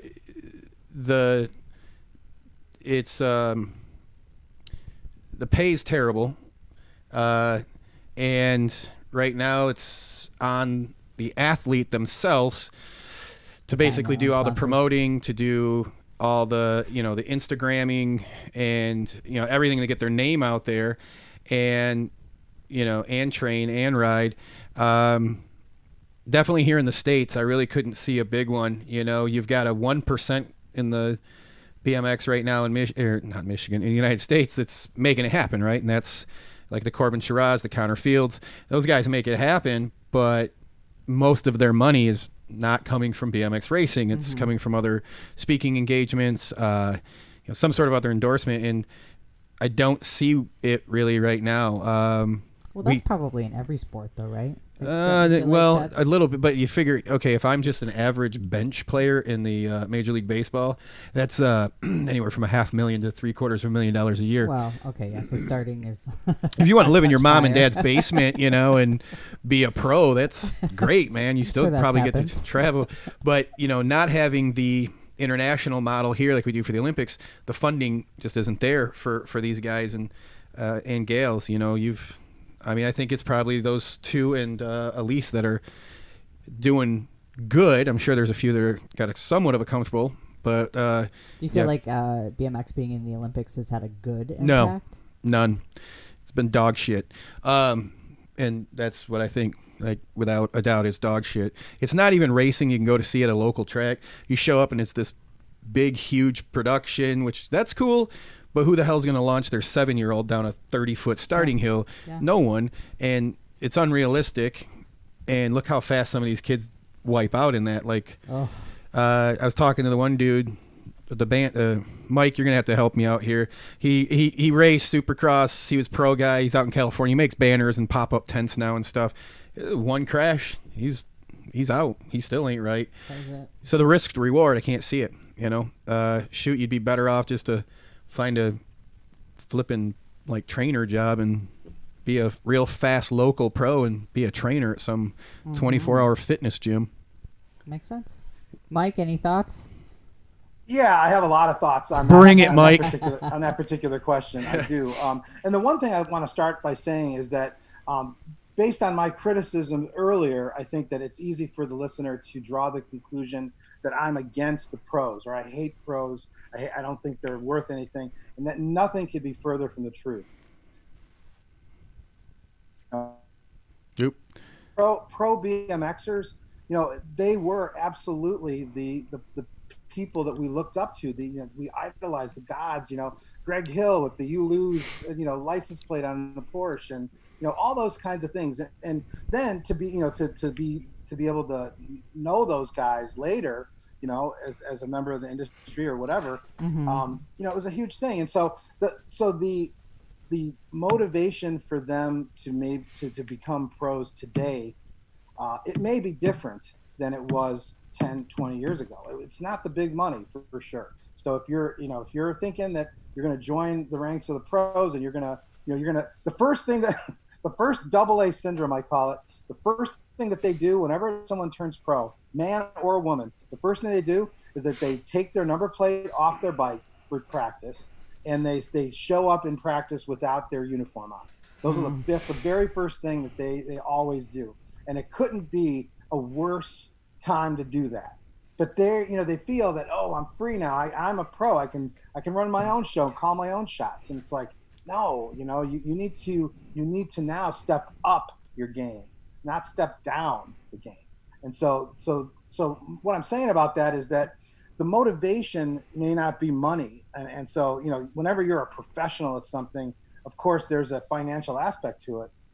But, you have an opportunity that's a unique opportunity to impact the lives of kids that are out there who need positive role models. Sure. They need someone to look up to. They need someone to be that they can actually approach. I mean, sure, they can look up to, like footballers or basketballers or anyone like that, but they can't actually walk up and see that person like at next week's race. So that's the benefit, and having that opportunity, being in that position to impact kids' lives in that way, it goes so far beyond money. And sure, you've got to pay your bills and you've got to get to the races and stuff like that. But what I would say is if you as an upcoming pro make it your thing to be a positive role model for those riders, and make sure that they know you, and not for the crazy stuff on Instagram and stuff like that. It's like there's definitely room for some of that stuff,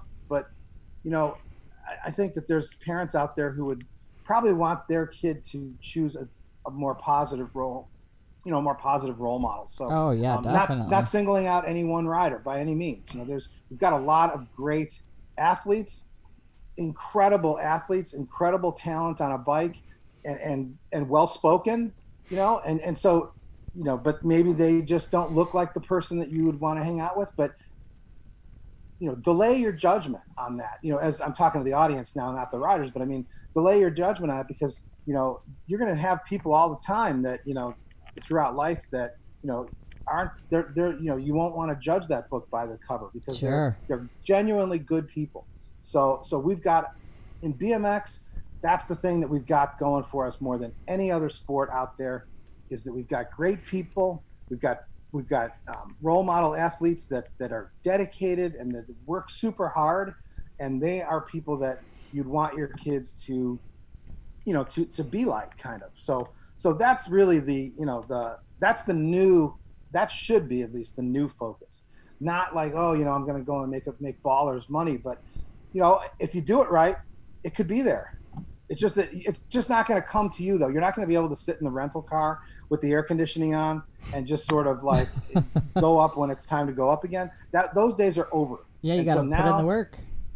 You got to put in the work. And so, and not only Monday through Thursday, but you got to put in the work on the Friday, Saturday, Sunday, and I mean Sunday now. Right. So we've got to have these pros out at the track, because otherwise maybe people don't care. I mean, there's not going to be a pro class if the riders themselves don't take Exactly. take in hand. So that's my Makes sense to I just me. did like a 10-minute. You're all right. So sorry about that. So No, hey, we're gonna. that's what we're doing tonight. I'm gonna rapid fire a few here because this is probably the first time we've had this happen. We've got more Yeah, questions Charlie's than trying to we're running out overwhelm. of space on our chat here. So I'm trying to get to everybody here. I got my friend Mike and Alita Beeman want to say hi. Awesome, Mark. Mark, and Alida, sorry. Awesome. Oh, he said tell Mike. No. I'm sorry, Mark, my bad.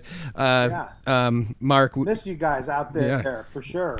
Mark, we got to get a little DJ action going. I'm going to hit you up later. Damon and I and Mo have a little thing we're going to do with Zoom where we're going to DJ. So get those records out and clean those needles off. And then there was another question from our TO up at Richfield. He just wanted to know, they still going ahead with the headquarters, and as far as I know, they still are. That was all grant money, so they wouldn't be stopping that. But to your knowledge, right? To my Mike knowledge, talked yes, about that. and actually they're going forward. I think in a very bold fashion. Because one thing that we haven't reported yet, I just didn't report it this week, but I will on Monday. So here's the scoop. Is this breaking news? This is sort of breaking news. It's been broken already, but maybe there is some breaking news. We'll just lie and say broken. it's breaking on here. Yes, it was broken outside of BMX. So yes. Okay. As a BMX outlet, you guys are first to have. Sweet. So Shane Fernandez, who is a guy that they hired from, who is in Tulsa. He was part of the Tulsa Sports Commission and the construction company, which the name escapes me, but they hired him on. I mentioned this a couple weeks ago, but he is now in a stepped up role, I think, as a chief strategy officer or something like that. So being in Tulsa, they may be paused right now just because of the COVID thing, but there's no sign whatsoever that they're backing off or throttling back on their dream and their goal to have this up and running. Oh, awesome. And you can still buy your bricks to support the new building out there. So get over to the USABMX site and check it out. So we've got a three-part question from Charlie, who I can't figure out why he just won't come off Zoom or unmute himself and ask. So Charlie's our, Mike, just so you know, Charlie's our go-to IT guy for all things Zoom for the show. And he's been a lifesaver quite a few times, so thank you, Charlie. Three-part question. Is North Bay BMX in Napa, California, the new format for successful BMX racing? So that's the first part. Second question here, or second part of that question, is Donnie going to settle down with the wife and the baby and continue to blow up that because he knows that the answer is yes? And I would feel there's a lot of us that would echo that also. Or does he know as well as we do that he's likely the only cat in the world to prove that the fastest vet pro on the planet ain't either one of those dudes in the fireworks at the Grands? Okay, so the first part, I think that North Bay definitely is a model. I think that they have a very unique, I hate when people say very unique, but they have a unique ecosystem there, which is has just the right, amount of this and that. But, so Donnie's there, he runs an incredible program. He's a non-compromising guy. And so some track operators that may have worked with him at USABMX when he was there may have found that chafing, like they didn't really appreciate it too much, like him telling it like it is. But, he knows what he's talking about. And the way I look at it is that if all of these tracks, over the years knew how to do beginner programming, it wouldn't have taken us Donnie and myself, it wouldn't have taken 35 years for beginner programming to come into the fore. People just didn't care about it, and so it's just like they didn't really. I'm sorry if that's hard to hear, but it's just really the truth. So no, it's yeah. So anyway, as far as North Bay, what they have there is they have league, they have the next step after league, which is called Dream Team, Donnie Robinson's Dream Team, and then they have open racing. So it's a three-step process, and you can't join Dream Team unless you've been through the league program. So that's why it's so awesome there. And they have, I think they've got 80 or 90, maybe more, maybe over 100 members of the Dream Team now. And they have team practices on Tuesday nights that are Dream Team only. You know, some of the moms make the dinner, and then everyone, you know, they do the training, then they sit down, they have a team dinner. And this is exactly what BMX racing should be. It's the family experience. It's the place that we go to, you know, to be with friends, and, you know, at least we did before we had to not be with friends. But we'll be back on that. Mm-hmm. Of course we will. So yeah, I mean, I think that the more that we can make it a family thing and less about like making your kid into the next grand champion, the more we can do that and have it be a family experience for the fun of it, then the local program will be so much better. Nice. So there is more questions flying in. Charlie says bingo first off. Yes, Apparently bingo. you nailed it, Mike. Oh, the other thing, though, I think that Charlie asked about Donnie and Bet Pro, I think. Was that right? Yeah. Is that I don't think, just looking into my crystal ball here, don't have any sort of knowledge about it, but my guess is that he will not, under any circumstances, be in Bet Pro. Well, I think we need to start 2 campaigns so the Michigan BMX podcast audience and staff, we're going to start these campaigns. First one is to get Mike in the Hall of Fame. And look, I was the campaign manager for Debbie in her crusade to get into the Hall of Fame. So I have very little credentials, but she is in the Hall of Fame, and I did a lot of screaming and yelling on social media. So you're 1 for 1 then. That's 100%. And so Mike, we got to get Mike in the Hall of Fame.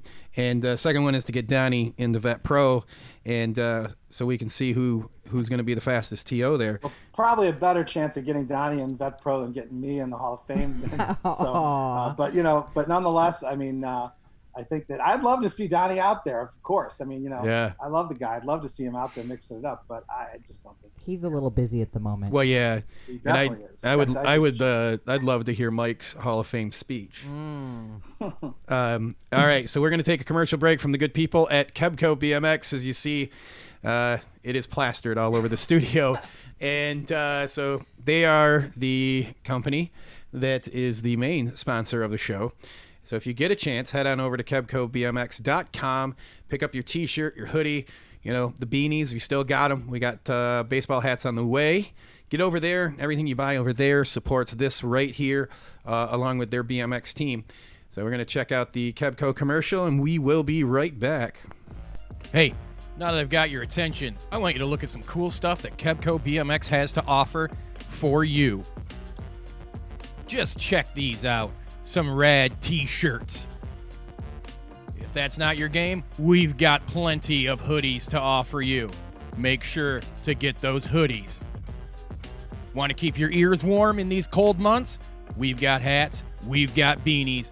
Make sure you slide over and check us out at KebcoBMX.com and buy 2 because you're going to like them that much.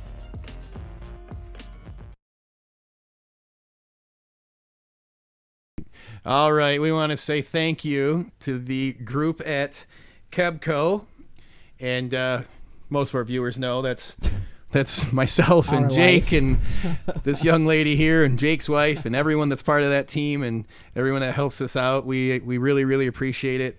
It keeps us grounded, and it keeps Melissa living and breathing BMX from the moment we wake up. And again, make sure you check them out at KebcoBMX.com. Again, all the shirts and everything you buy on there, it all comes back to help the podcast show and our team. I'm going to suggest that we need to get into like headbands or I think some do-rags or something. Some do-rags? Well, you know, if you're doing that, you got to call up the dude, Tom Patillo in Nashville. Nashville, yeah, he's One on Feather Press. One Feather Press, man. Yeah, he's got the best. Okay. He is. He's on the.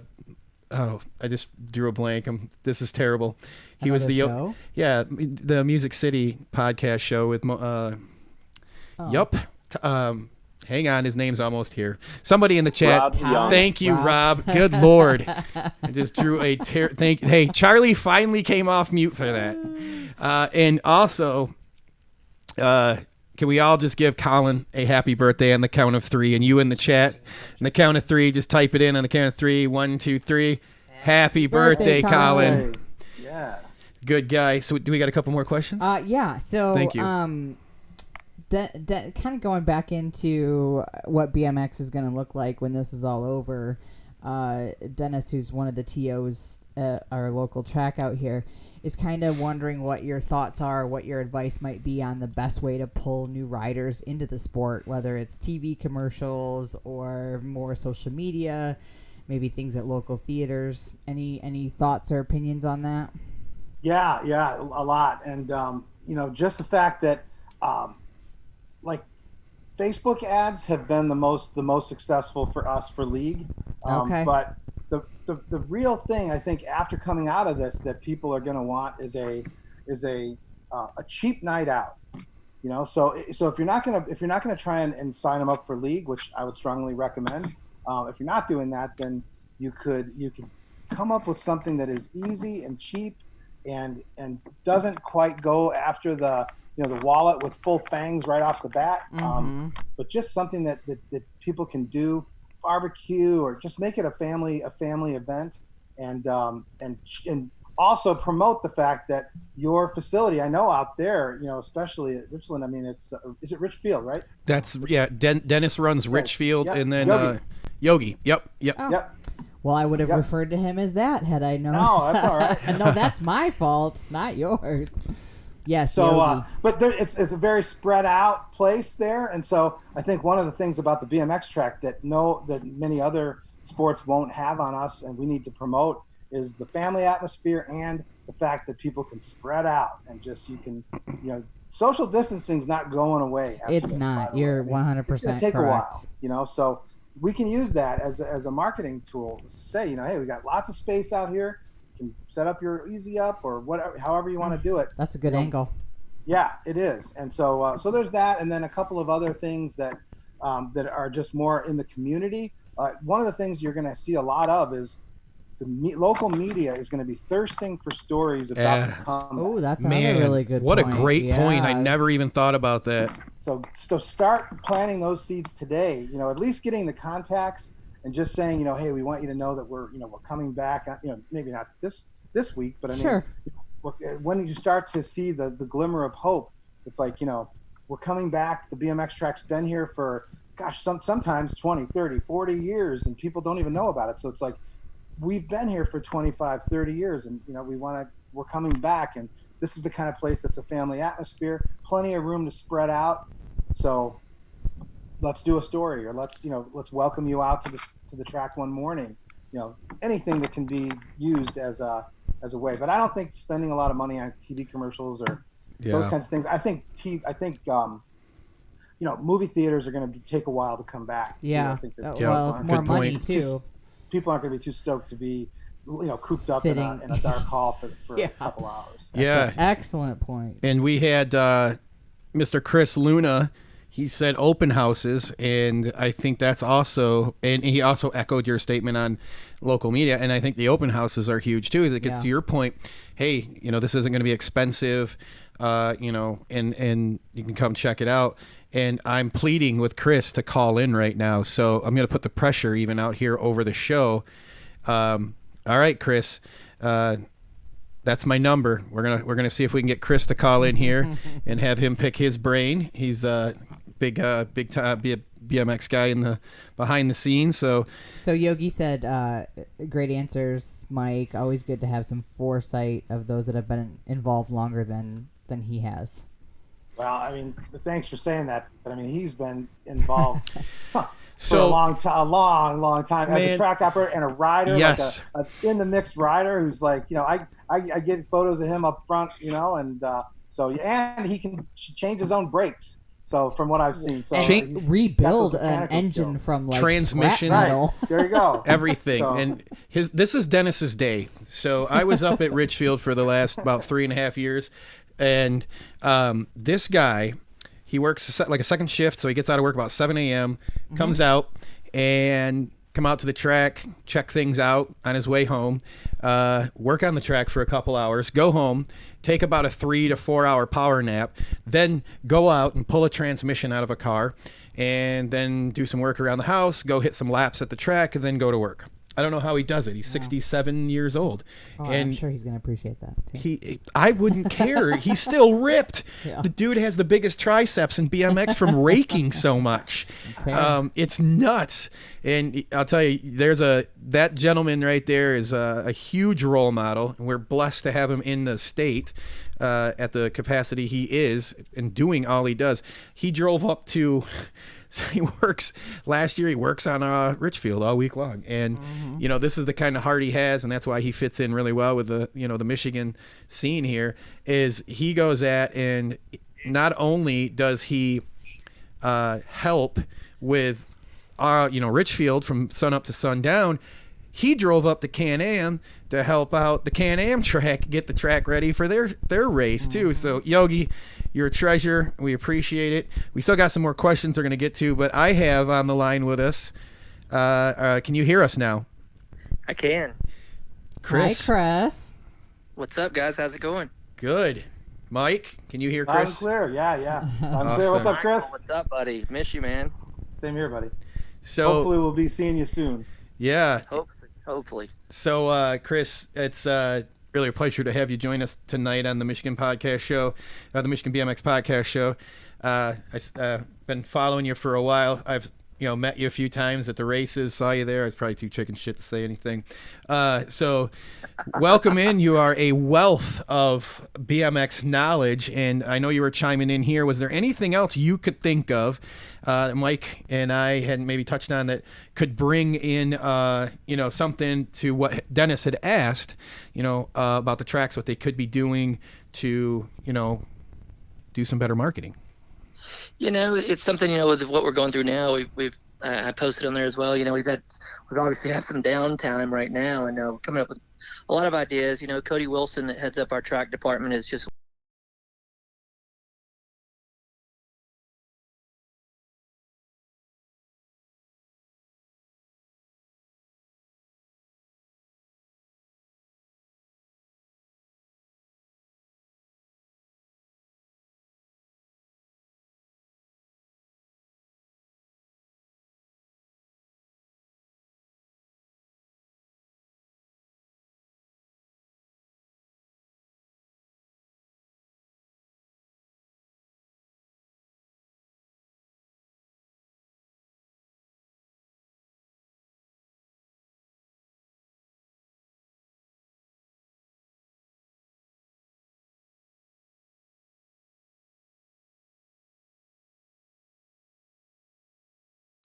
real quick for the listeners and the viewers, your kind of real fast, bring us up your background, what your involvement is, and where you're at within BMX. So I started racing in 1986, and so that's kind of where I started BMX. And nowadays, moved to present day, I'm the national coordinator for USABMX. That's what I am. Oh, and my beautiful girlfriend you have on the screen there. I grabbed the first picture. I'm sorry, Chris. My daughter's 13. She's heavily involved in BMX as well. Awesome. Yeah, so it's just kind of just in the family, and I love it. And my dad always said, if you find something you love, you'll never have to work a day in your life. Amen to that. So, and that's how I feel. There's a few of us still at the office working away and just trying to plug away, so we're ready to get back going once this all passes. And obviously it's bad right now out there, with what everybody's going through, and a lot of people in the BMX world that are in the health profession, or I'm really thinking about them day in and day out, hoping they're safe. That's what this one does right here. She works at U of M, and she goes every day, and I get more and more gray hair because of that. So she's right there in the front line, comes home, tells me these insane stories that we're not even hearing on the news. And, God bless everyone working in that front line right now and in the healthcare. So you guys are still hanging out there at the headquarters. And yeah, take it away. Of us are there. Like there's 4 or 5 of us that are there. Obviously, everyone, a lot of our people are working from home because, obviously with social distancing and everything, we don't need an office full of people. We need to kind of what we're being told to do and stay home if you can, and do that. And we're obviously encouraging everyone to do that. But with me, I go straight from home to the office, and I'm in my office, and we're not around each other. We have walls in between us, so we just kind of working on some new things, an official program and different things, that we can hopefully roll out once we get started. We're trying to reach out to some of the tracks and make sure everybody's safe and doing all right. And So that's basically the daily right now. It's way different. It's it's a little eerie, but like you guys have said on the show, we'll be back and everything will get back to the new normal once we get up and going. And right now, the important thing is making sure everybody's safe and we just all kind of get through this together. So on behalf of all of us here in Michigan and our state series and everything we've got going on, and we've been working so hard, I shouldn't give myself a lot of credit. These guys have been working on, but Charlie's kind of asking, we know certain groups here in Michigan are starving to really help make BMX the most popular post-COVID sport in the land. Any suggestions on how we can help, or things that we should be, as a state kind of warming up to or starting to address? As far as like how it's going to be when we get back to try to keep the safety with the COVID, is that what we're asking? Well, I think we're probably up to any suggestions. We're open to everything. Do you need any help? Do you need local tracks doing anything? There's nothing now that I think we're at a point right now where I don't know what we can do. I heard Mike say earlier, one of the suggestions we have is try to stay engaged with your members, as much as you can on social media. Doing different things in that avenue, just to try to keep engaged with them. Everybody's out there going through the same thing, but everybody's itching. BMX is in your blood. People that are already in it, people that have been in it, it just stays in your blood. And it's a good time too to try to introduce it to new people, through social media as well. As much as we can. But I mean, as far as like any help other than that, basically just not knowing. We don't know when this is going to end. Everybody keeps having an idea, but, we're checking daily and looking at stuff daily in different states, just kind of seeing how things are going. And just basically we're just kind of in a holding pattern. But at that same time, during the holding pattern, we've got to still get in the word to spread the word of BMX and how much it means to all of us out there, to not only our members, but people that could possibly become members and learn the joy of BMX that we all have. Absolutely. So, real quick, your title was again, what was that? I'm the national coordinator. All right, so just a quick run. National. Okay. Yeah. I've been many different hats within the company. My first stint with the company was back in 1997, and I moved from Texas to Arizona to be in the membership department. And back then, it was just Brad Hallen and myself in the membership department, a two-man show there. Doing that, and then in 1999 I went back to college, and then when I came back, I don't even know, in the 2000s, somewhere in there, I was actually in the track department as a track director, and then about 4 or 5 years ago, I became the national coordinator and head up all things national. So that's basically my history with the company. Very nice. You're just cruising through some of your pictures on your page. Daughter. So see my daughter there with her gold cup jacket on. Yeah, putting the name with a face. Chris, I appreciate you joining. We think we got a couple more questions here. We're gonna throw out here for everybody to jump in, and I got one. Yeah, absolutely. Chris, so here, I don't know if you can answer this question just on the grounds of, but I'm going to ask it anyway. What is your over under on our first race back? Can you say? You care to say? I can't at this time. I mean, we have a lot of renditions of different ideas we have, obviously of when we'd like to get started. It just depends on when they release with the actual large gatherings. I do see probably and this is just me talking, just not as a BMX fan, not USABMX employee. I see us getting back to maybe some form of local racing before we can actually go back to the national scene. You guys kind of touched on it earlier, without going too broad into it. What Yogi was asking earlier about, do we see the nationals still happening? They've been postponed. Yes. The goal is, that's either postponed and not canceled, is we would like to fit those in if possible. That just has to do with the fact that when are we going to be able to get started? That's just kind of where we're at. But I personally see it going locally before we go nationally because of the gatherings, and that's just my personal opinion. And that's just kind of the way I see it unfolding. It's just such an unknown. Yes. We just don't know. If they could give us a target date, that we can work with that and get this thing going. But we're just kind of waiting and seeing right now, basically. Yeah. I can tell you one thing though. Once it is lifted and we're ready to, and it's ready to roll out, we're not going to get caught with our pants down. We're going to be ready. We'll be ready to go. Make sure we're there to support all the tracks and whatever we need to do to make things go. That's what we're going to do. We have a dedicated staff.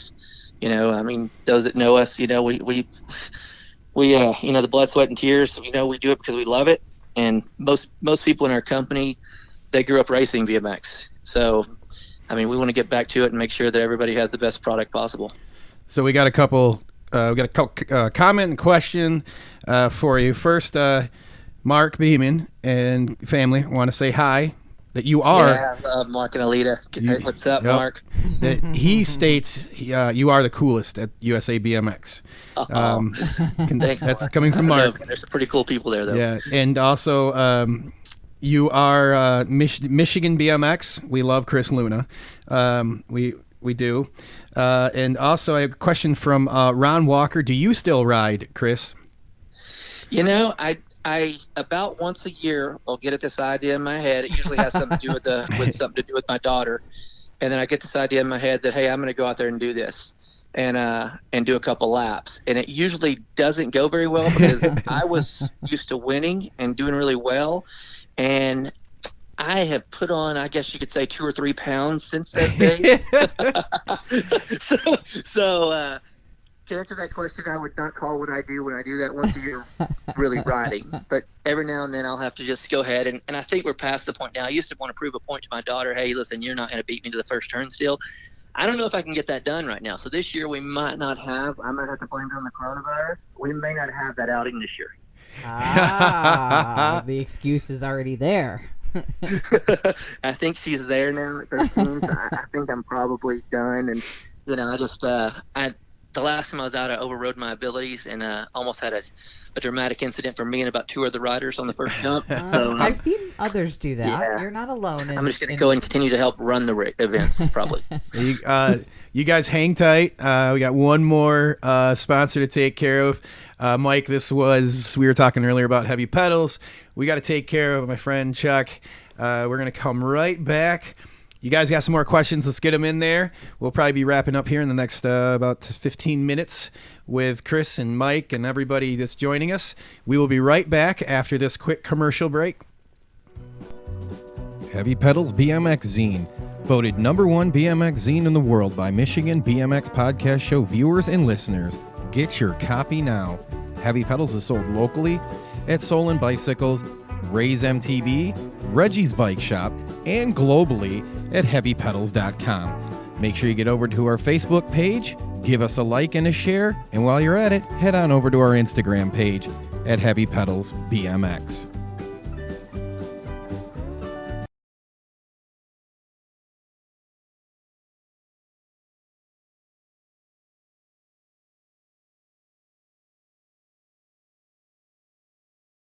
With you guys, that was cool. That's how we roll. And we're back. Thank you guys for joining. Everyone that's still hanging out with us tonight on this Friday Night Live edition of Rippin' in the Mitten, the BMX podcast show. We appreciate everybody coming in. Mike Carruth, and we've had Bobby Motomag on tonight, and now we have Chris Luna joining us. It's been an action-packed show this evening. I do have a question for Chris. And we have another question for Chris coming in from the chat. Chris, Craig is wondering if, in your opinion, maybe this will be hard to get to, but is the Grand still considered a Thanksgiving event for 2020? Are we still counting on that to occur? Yes. Good. I'd like to hear that. I can answer Justin that. wants to hear that. Oh, yeah. So going there, but yeah, I can answer that one. Good. I have, in my previous job, never been able to go to the ABA USA BMX Grands, and I was recently offered a new new job, new career, where I have unlimited time off. I can work remote and make a little more than I was making at my previous job. So Craig and I jumped on it. Exactly. Well, and Craig's point is he's thinking, buying a plane ticket might be a little bit cheaper I didn't nowadays. even think. Craig, that is brilliant because, man, you could. Boy, it's a little gamble, but it's a cheap gamble. It's put a little insurance. What do you think? On there. What do you think, Mike? I think go for it. Yeah, I mean, I was just about to punch that up as Chris was answering. See what they're talking about. MDW to TUL. We're talking. Yeah, it's cheap right now, guys. I mean, we were talking about that at the office about all of our staff. We're like, you know what? Right now's the time to buy, Grands tickets and different things like that because it was so cheap. Somebody said the other day there was like under $100 for round trip. I believe that. No, I haven't looked it up to verify it, but somebody said it's cheap. To Hawaii round trip. I looked this up today because I was trying to convince the owner of the company I work for to send us all out there for a retreat. $300 round trip. Craig says $352 from, I'm assuming, Michigan to Tulsa. Well, we could go to Hawaii, Greg. That sounds higher than I expected. Wait, what's Mike got? Southwest, you can't book beyond October 30th. Okay. Okay. Detroit to Tulsa. Detroit, okay. 52. Check Flynn. No, What don't check airline, Flynn. I don't Craig? think Flynn will be around after the coronavirus is done. You're terrible. Yeah, or they keep re-electing. Never mind. I don't want to go off on that tangent. A little shout out to Mike from one of our listeners, Justin Giles. He says Michael Carruth is one of the best guys we met since we've been in the sport. My son was in the first beginner league. He does so much for BMX. Oh, that's so nice. Yeah, he definitely. They were. Shout out to those guys, Sprocket Kings. Yeah, I mean, I was to say hashtag Sprocket Kings. That's Mo's big team. part of the local scene there. Yeah, that's Mo Collins. That's the team. Him and Lindsay are on that one. And Mo's a good dude. His wife took a bunch of pictures at the Gold Cup and up at the indoor. She did a really nice job. I had something that I was going to ask about. We were kind of talking about pros turning trainer, and Jeff Shaw had put out a question about comment about the local fast guy Jared Becker operating his own training facility in Phoenix, and he now trains Team KTM riders. Mm-hmm. Any thoughts on seeing that moving forward? Pros going to training? Yeah. You guys got any thoughts on that, Chris, Mike? I see, we've had others besides Jared Becker that's done that, I know. And Fallon, is yes, is doing a really good job in Albuquerque, and Jake Stefanich was, and I think that he moved to somewhere else, North Carolina or something like that. So maybe he'll be getting set back up. But I mean, Chris, in the Phoenix area, what's going on out there? Those guys.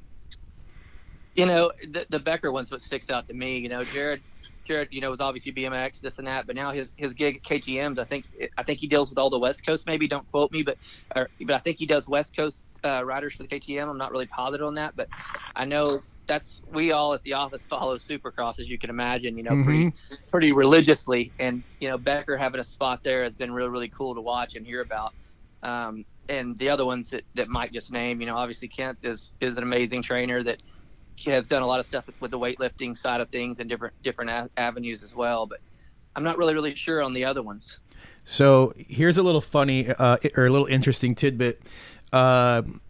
Jared rode for Kebco when he turned up, and so did Franny.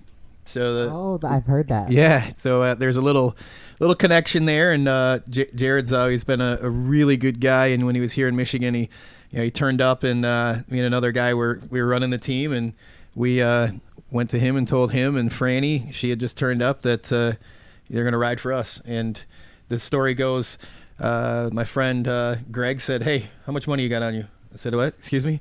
He's like, "You DJ'd over the weekend. How much cash you got on you?" I was like, "I don't know, $400. He's like, "Go give it to Jared. We're going to sign him to the team. I'll get it back to you at some time." And what's funny is I'm like, "Okay." And when I went over, and that was how we signed Jared and Franny to Kebco way back in the day. Well, now you just put out that you pay your players. So well, that was also when, by today's standard, $400, you probably could sign yourself an elite pro with that. That's probably true. Anyway, so we got anything else flying around in the... well, there's a little chatter going on about the use of drones. Has USABMX used drones for race coverage, or there's there regulations, that prevent them from doing so? You know, we Mike may remember this, but we had a drone. I mean, we did. I wouldn't say that we probably should have been flying that drone, but it didn't last long. It's in a box now, kind of broken. We do have a few people that use drones. Panucci's really, really good with the drone. We have a couple of people that are certified that do use them that we get the footage from. But as far as like just somebody having a drone and fly over the track, you'll always hear the announcer, looking for them and calling them out and getting them away from the track area because of a safety reason. Sure, that makes sense. So, are you guys there at the headquarters? I know you guys got your podcast show, your live stream show like we do. You want to plug that? Basically, basically, Pro in the Finish Line is the one GMO does with Grindle. That's one they do every few races, to kind of break the action. I would love to plug it, but I have no idea where GMO even. No clue. No, we'll see if we can look it up real quick for you. But I enjoy watching it. Mike's podcasts. I used to dial in on my phone and listen to them, and the guys at Rail to Berm, BMX in Their Blood. They're really a lot of and the Fro at the Finish Line. A lot of the motivation behind starting the Michigan BMX podcast show. So if you see GMO or any of the guys, Grindle, give them a tip of the hat for us here from the crew here at Michigan BMX podcast show, because there's definitely some motivation to get us up and doing our own show here at Michigan. And we're like, you know what? We're not going to talk about it. We're going to do it. And it's going to be our soundboard for helping get the tracks all together here in Michigan and spread the news, spread the information. And, when we have opportunities to bring on, really big guests like yourselves, it makes us really feel special and acknowledge that our hard work is paying off. And we really appreciate you guys joining us. I like the positivity of the show. I think you guys are doing a great job, and I just like the fact that you guys keep it so positive. That's what I'm really, really enjoying about it. Oh, thank you. Yeah, well, that's at the core of it. It was a spitball idea by Mr. Salisbury and I driving into work, and it came to fruition by Mr. Chris Beer. He's over. I recently took the TO job at Waterford, so I'm sure we'll be talking soon. And he kept pushing me because he's been there for a while to do this, and Charlie did too. And here we are, and we really work together, and the tracks are working together here in Michigan because we've got another peninsula that we're going after that we want to get our numbers up to those numbers and surpass them. I'm going to go on record too as saying I'm a big Charlie and Tracy Salisbury fan. You got to be, man. They're great people. I may be able to get him unmuted and everything. So yeah, I'll tell you, he convinced. We pitched him this idea with the show, and tons of support. I tried to run the thing off my poor MacBook Air, and it wasn't holding up. And people were emailing me, texting me, sending equipment to us for this thing, and we convinced him to let us do a remote show from their track. And we broke all the equipment down. We set it up, and they never hesitated. Like, bring it in, just bring it in, go for it, and go try it. And we really appreciate it. And we're gonna be once the dust all settles, we're taking that portable rig here, and we're gonna be doing post shows at all of our state races. So you'll see this show at the state races. That'll be all right, man, Luna. Only because you called me out. There he is. About time we got you. I was stalling for you, Charlie. I was stalling. I knew you were coming in. I've been busy. I've been rocking. I got the headphones in, and it's pretty neat being on this side of the mixing board. I'll tell you what. Just listening. How's the rum tasting? Oh, I don't know. I haven't. Okay, it's pretty good. Yeah, that's what I thought. Okay.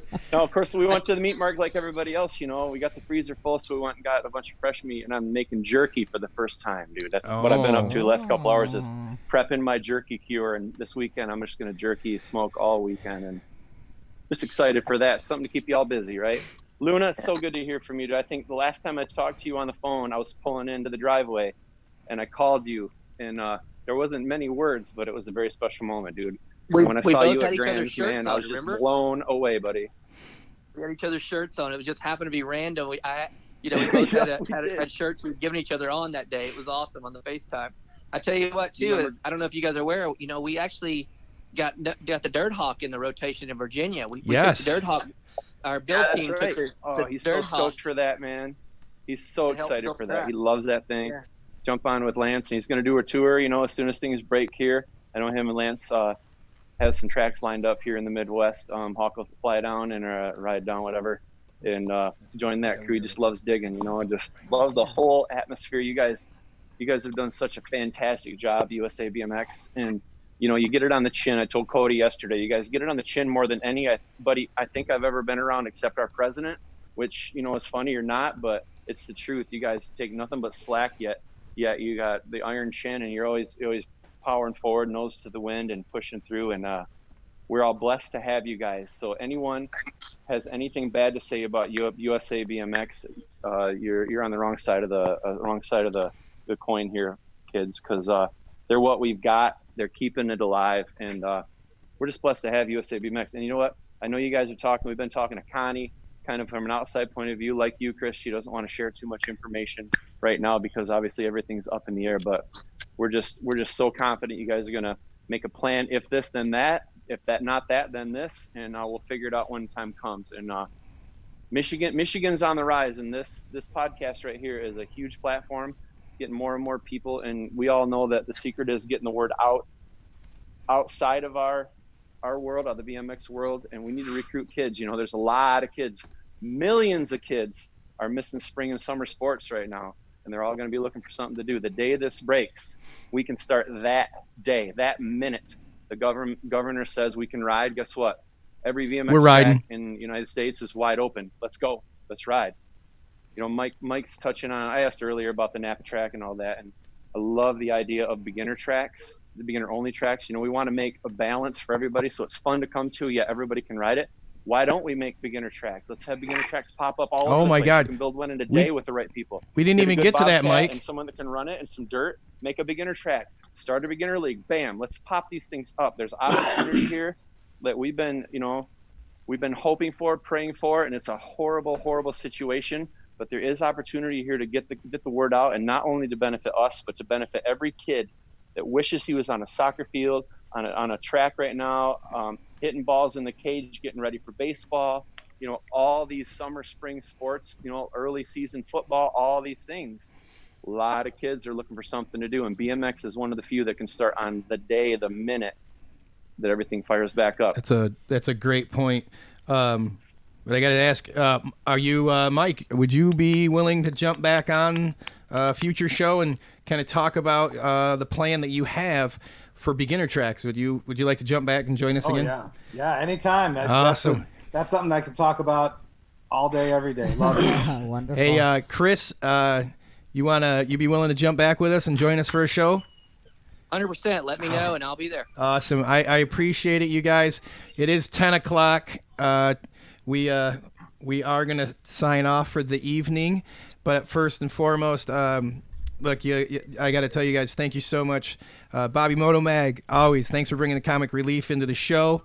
I can't tell you guys how much I appreciate the followers, everybody joining us on Facebook, Twitch, YouTube, and Facebook and everything. Thank you guys. Thank you, Mike Carruth, for coming on the show so much. Really appreciate that. And Chris, Luna, can't say enough. Thank you for jumping in here last minute. Really appreciate it. Melissa, what do you have for him? Thank you guys. This has been great. For somebody who doesn't know much about the sport, it's you guys make it easy to listen, and we appreciate you following along with our listeners. And thank you guys for all the questions. It's been great to keep the conversation going. Thank you, Melissa. Stay safe out there and what you're doing. I will. Thanks Thank so much you very for much. doing it. I appreciate that. Exactly. Thank you, Melissa. Thank you. All right. And you guys, if you got more questions, feel free to keep them coming in there. They'll still be in the chat, and we'll be checking it, throughout the rest of the evening. And tomorrow we'll get back, if anything you didn't see. Again, thank you guys. Appreciate you joining. You guys stay safe and stay healthy. And stay home. And stay home. Please, if you do anything else, stay home.